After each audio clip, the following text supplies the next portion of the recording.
네, 안녕하십니까. 이철홍 소장입니다.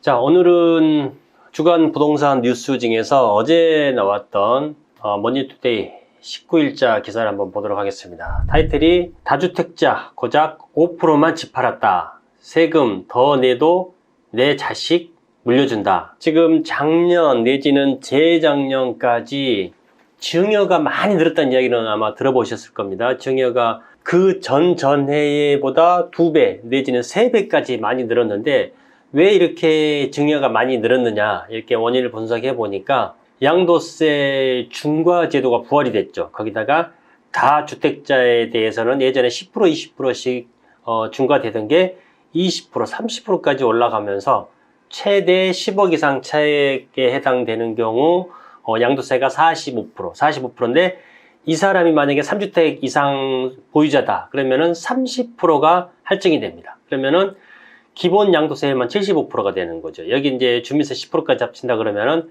82.5%가 양도세가 되기 때문에 세금이 80%가 넘어간다 그러면은 솔직하게 뭐 팔고 싶은 생각이 들까요? 그래서 80% 이상의 세금을 내느니 다 내 자식들한테 증여세를 내고 증여취득세를 내더라도 내 자식한테 물려준다, 이런 분위기가 팽배해가지고 작년 재작년 동안 그렇게 증여가 2배 3배 이렇게 많이 늘어나게 됐던 겁니다. 자, 내용을 한 번씩 살펴볼게요. 국내 주택 절반 가진 다주택자 양도세가 폭탄? 돈 더 내도 증여, 차라리 증여를 택하겠다. 자, 3번 항목에 다주택자 양도세 중과 효과 냈을까? 자, 결론은 이겁니다.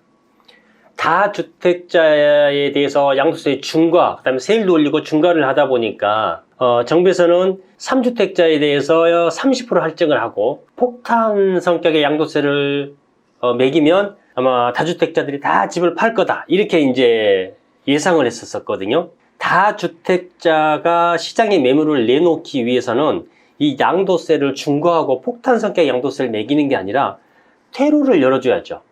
다시 말씀드리면은 퇴로를 열어줘야지 다주택자가 매매를 하려고 생각을 할 거 아닙니까?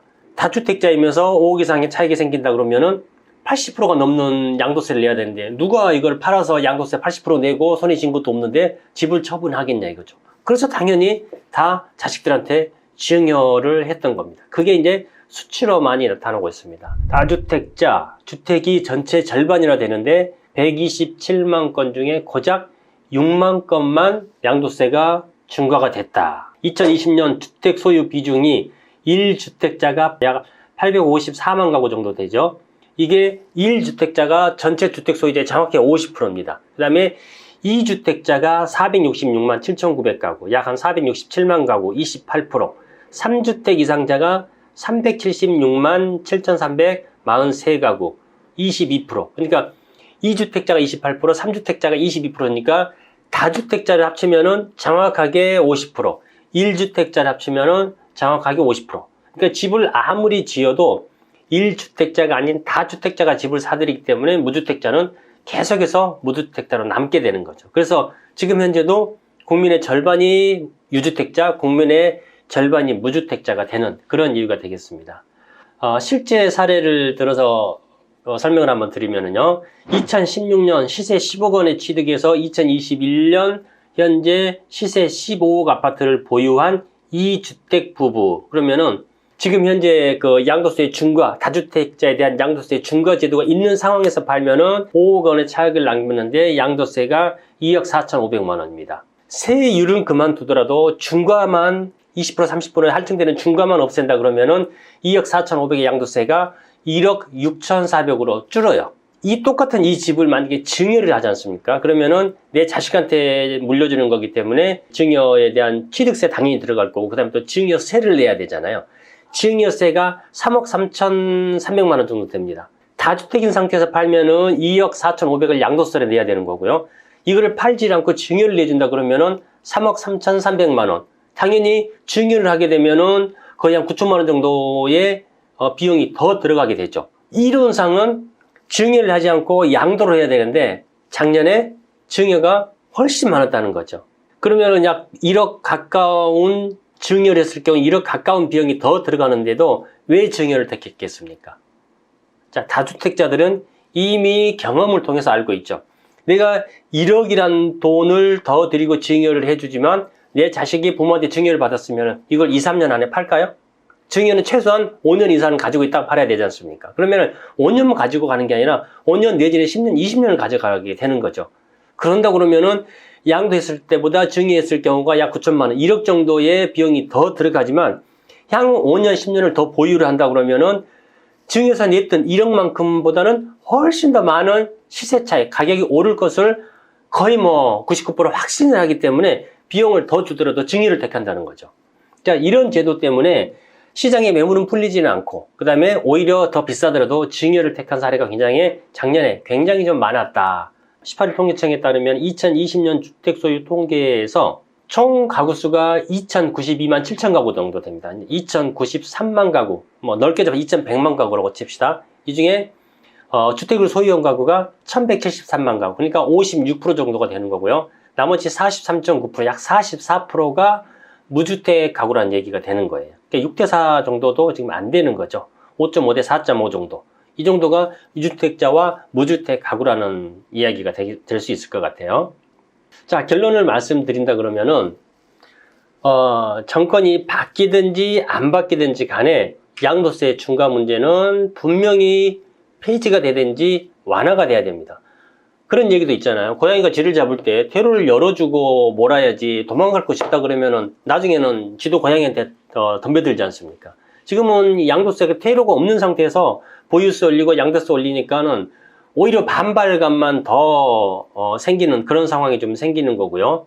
어차피 이 시장에 매물이 공급되는 거는 신축 주택을 지어서 시장에 공급하는 것도 있지만 그보다 훨씬 많은 거는 뭡니까? 다주택자들은 물건을 시장에 내놔야 매물이 공급이 되는 거죠. 그래야 수요 공급이 맞아서 가격이 안정화되는데 지금 정책상은 다주택자가 시장에 물건을 내놓고 싶어도 내놓을 수가 없는 입장.